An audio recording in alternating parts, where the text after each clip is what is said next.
नमस्कार, आप लोगों का ऑल इंडिया स्टडी में स्वागत है। आइए आज हम पढ़ेंगे यूपी टेट का सीडीपी। आज का टॉपिक बहुत मज़ेदार होने वाला है, बहुत इम्पोर्टेंट टॉपिक है। आज का टॉपिक का नाम है प्रगतिशील शिक्षा, जो बहुत महत्वपूर्ण टॉपिक है। इससे पहले हम एक क्लास इसका ले चुके हैं। ये आपकी दूसरी क्लास है। थोड़ा हार्ड लेवल का क्वेश्चन इसमें है, क्योंकि पेपर अगर हार्ड लेवल में पूछ दे तब क्या होगा, इसीलिए हार्ड लेवल का क्वेश्चन लाए हुए हैं, तो आप लोग बेहतर से बेहतर तरीके से स्कोर अच्छा कर सकते हैं। तो आइए हम लोग प्रश्न नंबर 1 पर आते हैं। प्रगतिशील शिक्षा के अनुसार कक्षा में त्रुटियों की क्या भूमिका है। ऑप्शन नंबर ए दर्शाती है कि बच्चा पूरी तरह लापरवाह है, ऐसा कुछ बात नहीं है। बी करा ए बच्चे की सोच और उसके सीखने की प्रक्रिया को समझने की खिड़की है, बात तो ठीक है। और सी करा इन्हें तुरंत भारी दंड की बात तो एकदम गलत है। ये इनका प्रगतिशील शिक्षा में कोई महत्व, ये तो एकदम गलत है। तो ऑप्शन नंबर बी करेक्ट हो जाएगा। ये बच्चों की सोच और उसके सीखने की प्रक्रिया को समझने की एक खिड़की होती है, ठीक ना। त्रुटियाँ जो होती है, त्रुटियाँ से बच्चा सीखता है, ठीक ना। आइए प्रश्न नंबर 2 देखते हैं। जॉन डीवी के लर्निंग बाय डूइंग के सिद्धांत में डूइंग का वास्तविक अर्थ क्या है। तो ऑप्शन नंबर 1 केवल ब्लैक बोर्ड से कॉपी में उत्तर उतारना, ये तो एकदम गलत। शिक्षा के आदेशों का पालन करना नहीं, वास्तविक सामाजिक और भौतिक परिवेश में सक्रिय अन्वेषण और प्रयोग करना, ठीक है। परीक्षा हाल में ओएमआर सीट भरना, ये भी नहीं। तो ऑप्शन नंबर सी इसका करेक्ट हो जाएगा, ठीक ना। आइए प्रश्न नंबर 3 देखेंगे। प्रश्न नंबर 3 है प्रगतिशील शिक्षा निम्नलिखित में से किस मनोवैज्ञानिक विचारधारा के सबसे करीब है। तो ऑप्शन नंबर 1 है कट्टर व्यवहारवाद, बी है संरचनावाद निर्मितवाद, और सी है मनोविश्लेषणात्मक या विश्लेषणवाद, और डी है केवल सहचार्यवाद। तो देखिए केवल शब्द तो पहले कट जाएगा, ये मनोविश्लेषणवाद तो होगा नहीं, ये कट्टरवाद तो एकदम नहीं, संरचनात्मक और निर्मितवाद हो जाएगा। ऑप्शन नंबर बी करेक्ट हो जाएगा। आइए प्रश्न नंबर 4 देखते हैं। एक प्रगतिशील कक्षा में स्वतंत्रता का क्या अर्थ है। तो ऑप्शन नंबर 1 है बच्चों को क्लास में कुछ भी तोड़ने फोड़ने की आज़ादी होना, ऐसी बात नहीं है। स्वतंत्र रहेगा तो तोड़े फोड़ेगा स्कूल में जाकर के ब्रेंच जोन। बी है बच्चों को बिना किसी डर के प्रश्न पूछने, असहमति जताने और अपने तरीके से सीखने की आज़ादी, ये बात बिल्कुल सही है, ठीक ना। और जब 2 मिल गया तो और सब गलत हो जाएगा, ठीक ना। आइए प्रश्न नंबर 5 देखेंगे। प्रगतिशील शिक्षा के अंतर्गत अनुभव वजन्य अधिगम से क्या तात्पर्य है। तो ऑप्शन नंबर 1 दूसरों के अनुभवों को रट लेना, ये ऐसी बात नहीं। किताबों में लिखे उदाहरण को याद करना, ये भी नहीं। याद शब्द निगेटिव होता है। स्वयं के प्रत्यक्ष अनुभव के माध्यम से संप्रत्ययों का निर्माण करना, ये बात बिल्कुल सत्य है। तो ऑप्शन नंबर सी करेक्ट हो जाएगा।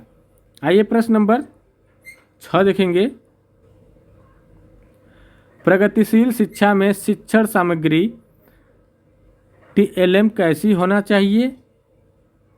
ऑप्शन नंबर 1 है बहुत महंगी, और बहुत महंगी तो एकदम गलत। केवल बाजार से खरीदी, गलत। स्थानीय स्तर पर उपलब्ध, कम लागत वाली और बच्चों द्वारा छूकर प्रयोग करने योग्य, ऑप्शन नंबर सी करेक्ट हो जाएगा, ठीक ना। और ये सब गलत हो जाएगा। प्रश्न नंबर 7 देखेंगे। जॉन डीवी के अनुसार स्कूलों को बच्चों के लिए वर्तमान जीवन होना चाहिए, न कि केवल भविष्य की तैयारी, इसका क्या अर्थ है। तो ऑप्शन नंबर बच्चों को भविष्य के बारे में कभी नहीं सोचना चाहिए, तो गलत है। क्यों नहीं सोचना चाहिए भाई। बी स्कूलों का वातावरण बच्चों के आज के वास्तविक जीवन के अनुभवों और समस्याओं से मेल खाना चाहिए, ये बात बिल्कुल सही है, ठीक ना। ये नौकरी लेने के लिए नहीं, ये मनोरंजन के लिए नहीं, ठीक ना। आइए प्रश्न नंबर 8 देखते हैं। प्रगतिशील शिक्षा प्रणाली में कक्षा कक्ष का नेतृत्व कैसा होता है? तो देखिए ऑप्शन नंबर 1 है इस शिक्षक के पास असीमित अधिकार होते हैं और बच्चे केवल ज्ञाता माने जाते नहीं। बच्चे भी भाई नहीं कुछ आएगा तो बच्चे भी को आता रहेगा, शिक्षक को तो बोल देगा सर ऐसे नहीं ऐसे होता है, ठीक ना।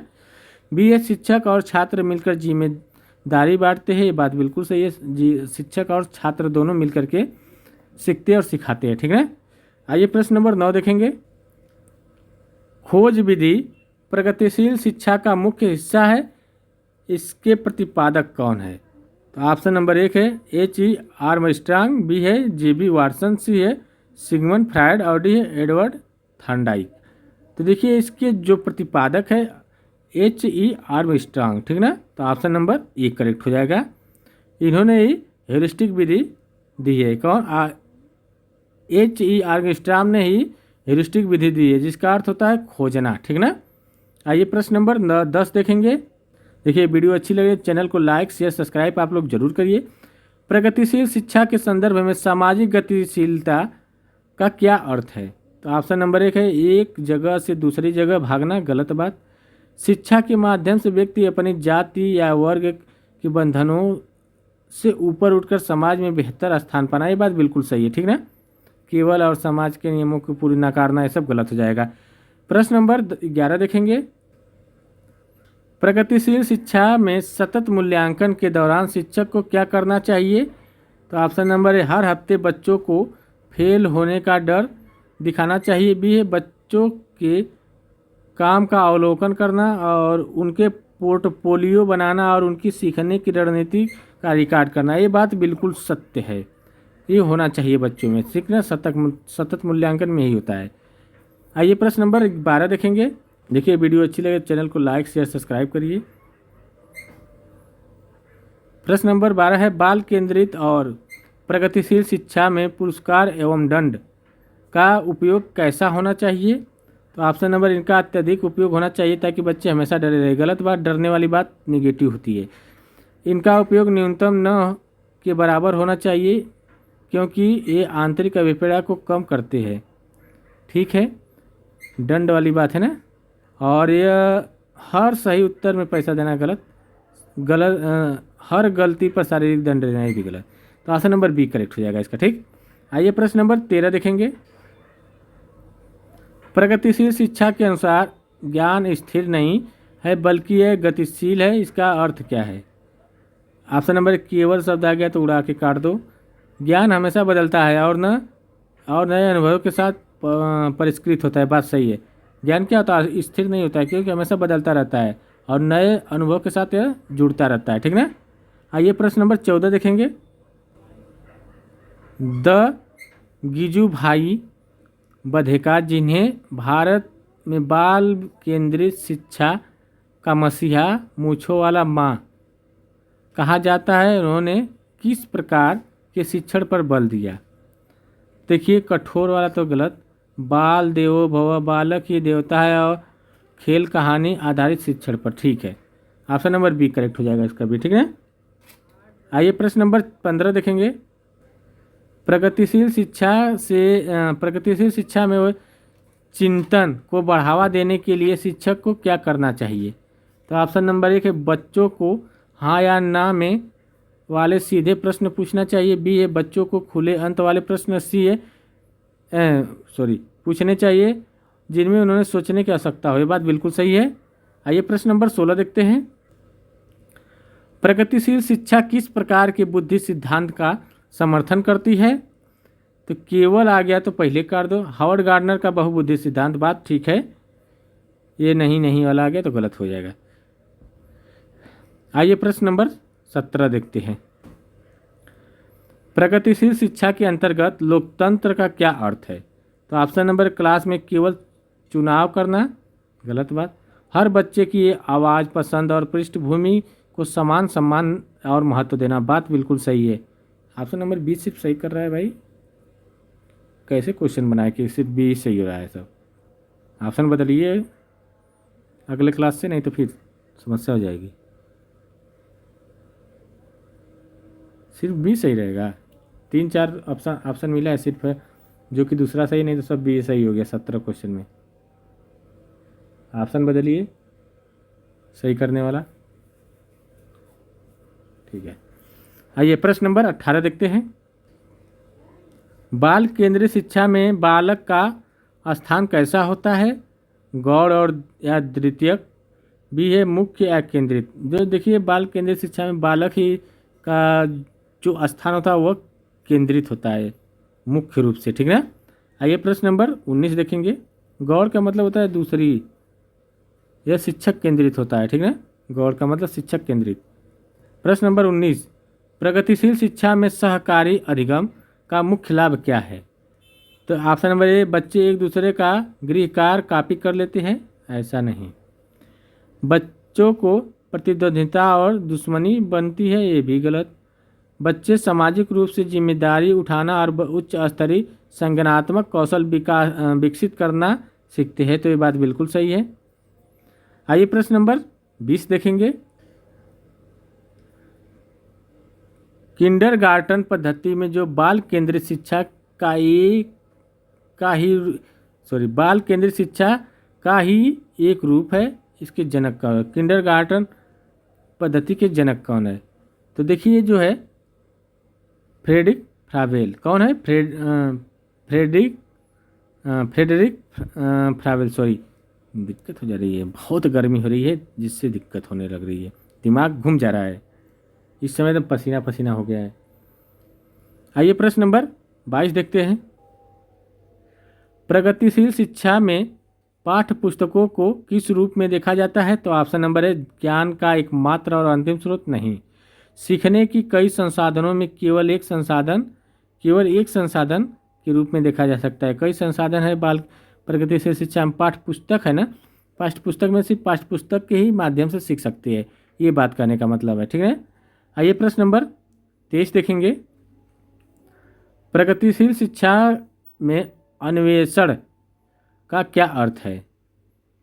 ऑप्शन नंबर है, इससे बच्चे समय पर सिलेबस पूरा नहीं कर पाते, ऐसी बात नहीं है। यह बच्चों को खुद खोजने और ज्ञान का निर्माण करने का अवसर देता है, बात ठीक है। खुद बच्चा स्वयं खोजता है, सीखता है, ठीक है ना। आइए प्रश्न नंबर 23 देखेंगे। प्रगतिशील शिक्षा के अनुसार बच्चों की रुचि और प्रयास में क्या संबंध है? दोनों एक दूसरे का कोई संबंध नहीं, गलत बात है। यदि बच्चों की किसी कार्य में वास्तविक रुचि है तो उससे सीखने में सबसे अधिक प्रयास और स्वतः करता है, ठीक है। ऑप्शन नंबर बी करेक्ट हो जाएगा, ठीक ना। प्रश्न नंबर 24 देखेंगे। मॉन्टेसरी शिक्षा पद्धति प्रगतिशील शिक्षा का समर्थन करती है, मुख्य रूप से किन आयु वर्ग के लिए है? तो जो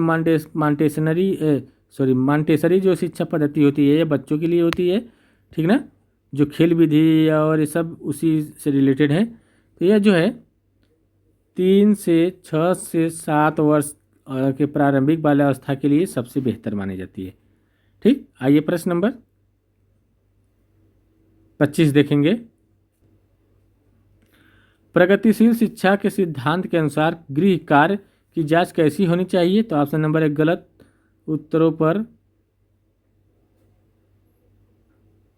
ठीक है, गलत उत्तरों पर लाल पेन से बड़ा क्रॉस लगाकर, ऐसी कोई बात नहीं है। बी है, बच्चे किस प्रकार से समस्या को हल करने का प्रयास किया, उस रचनात्मक प्रक्रिया को समझकर उसे रचनात्मक सुझाव देकर, ठीक है, ठीक ना। कमजोर और काफी गृह करने, ठीक ना। आइए प्रश्न नंबर 26 देखेंगे। प्रगतिशील शिक्षा में समावेशन का क्या स्थान है? तो ऑप्शन नंबर ए, विशेष बच्चों को प्रगतिशील कक्षा से बाहर रखा जाता है। बी है, प्रगतिशील शिक्षा अनिवार्य रूप से समावेशी होती है जहां हर प्रकार के बच्चा एक साथ सीखता है, ये बात सही है बिल्कुल, ठीक ना। जो समावेशी शिक्षा के रूप में ही होती है, जो सब बच्चा एक समान सीखता है, ठीक। प्रश्न नंबर 27 देखेंगे। देखिए वीडियो अच्छी लग रही है, चैनल को लाइक शेयर सब्सक्राइब जरूर करिए। टॉपिक वाइज क्वेश्चन डेली हम कराते हैं, तो आकर के पूरा सिलेबस खत्म करेंगे टॉपिक वाइज। यदि एक बच्चा प्रगतिशील कक्षा में गणित का कोई सवाल नए और अनोखे तरीके से हल करता है जो किताब में नहीं है, तो शिक्षक को क्या करना चाहिए? ऑप्शन नंबर डांटना चाहिए, तो एकदम गलत है भाई। अच्छा तरीका खोजा है तो क्यों डांटेंगे? बच्चे के उस नए और मौलिक विचार की प्रशंसा करनी चाहिए और उसे पूरी कक्षा में साझा करना चाहिए। ये बात बिल्कुल सत्य है, ठीक ना। आइए प्रश्न नंबर 28 देखेंगे। प्रगतिशील शिक्षा के अनुसार भाषा का विकास कैसे सबसे बेहतर होता है? तो ऑप्शन नंबर 1 है व्याकरण के नियमों रटने से नहीं, डिक्शनरी के शब्दों को रोज रोज याद करने से नहीं, समृद्ध भाषाई परिवेश में बातचीत और विचारों के आदान प्रदान से। ये बात बिल्कुल सही है, जब बातचीत करेंगे तभी आपका भाषा का विकास अच्छा माना जाता है, ठीक ना, बेहतर से सीखेगा बच्चा। प्रश्न नंबर 29 देखेंगे। जॉन डेवी के व्यवहारिक दर्शन प्रयोजनवाद के अनुसार क्या सत्य है? ऑप्शन नंबर जो केवल पुरानी किताबें में लिखा है, बी है जो कार्य करता है और उसके व्यवहारिक परिणाम उपयोगी होते हैं। ये बात बिल्कुल सही है। प्रश्न नंबर 30 देखेंगे, आज का आखिरी क्वेश्चन है। एक प्रगतिशील शिक्षा के रूप में आपका प्राथमिक कर्तव्य क्या है? ऑप्शन नंबर 1 समय पर सिलेबस पूरा करना कोई ज़रूरी नहीं है। प्रत्येक बच्चे के भीतर छिपी अद्वितीय क्षमता को पहचानना और उनके फलने फूलने का अवसर देना, बात ठीक है। क्लास में अनुशासन बनाया ताकि कोई बच्चा हिल न सके, गलत है। केवल शब्द आ गया, गलत, ठीक ना। तो देखिए वीडियो अच्छी लगी हो तो चैनल को लाइक शेयर सब्सक्राइब करिए और अपने दोस्तों में भी शेयर करिए। अब मिलते हैं कल, तब तक के लिए नमस्कार।